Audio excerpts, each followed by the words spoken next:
If there is an effect, there must be a cause. Tell me I'm not able to understand who that God is. A very honest apprehension.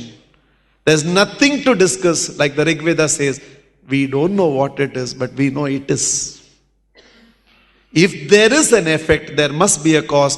There are creations around me, so there is a creator. That brings us to the most important question to ask, which the first set of spiritual scientists asked this question. Then who is this God? The second law of cause and effect. Effect is nothing but cause itself in a different form. Effect is nothing but cause itself in a different form, in a different manifestation. The creator is embedded inside the creation. Aren't the sun rays the sun in a different form? Isn't the gold necklace gold in a different form? Aren't the creations the creator himself in a different form? Aham Brahmasmi. I am the Brahman. I am the creator. I may not have been awakened to the point where I am able to see the divine manifestation within me yet. But as Bible says, God created human being after his own image. Which means, in essence, in every Jivatma, there is some extract of the Paramatma which is deposited. Effect is nothing but cause itself in a different form. Explains the culture of this land.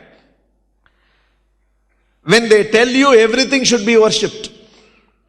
People who do not understand the culture of this land always say, in Hinduism there are more gods than people. But that is not what Sanatana Dharma prescribed or explained to you. What he is saying is, are you saying that God is omnipresent? Yes, that God is omnipresent. If that God is omnipresent, is that God there in your parents? Yes. In every creation, creator is embedded. In every form, formless is present. After all, in the presence of that formless only the form functions, otherwise it does not function.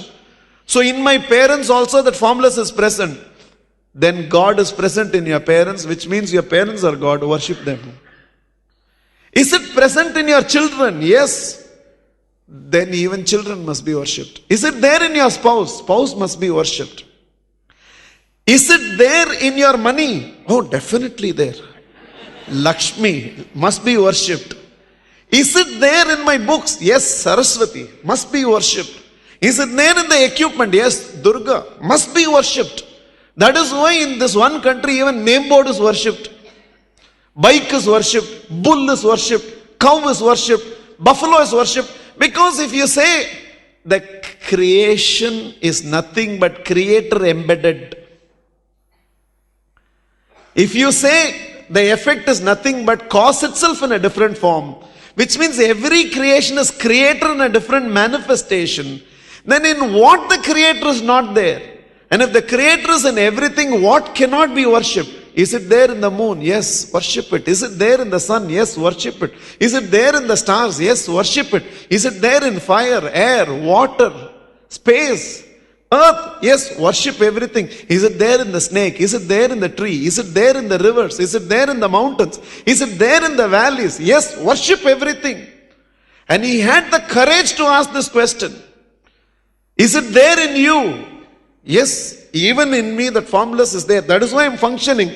Because in the absence of which I will not function. So as long as you are breathing, God is still beating inside you. Worship thyself to Aham Brahmasmi. Not out of any arrogance for who I am, but out of reverence to who is inside me. Not who I am. Who is within me is worship.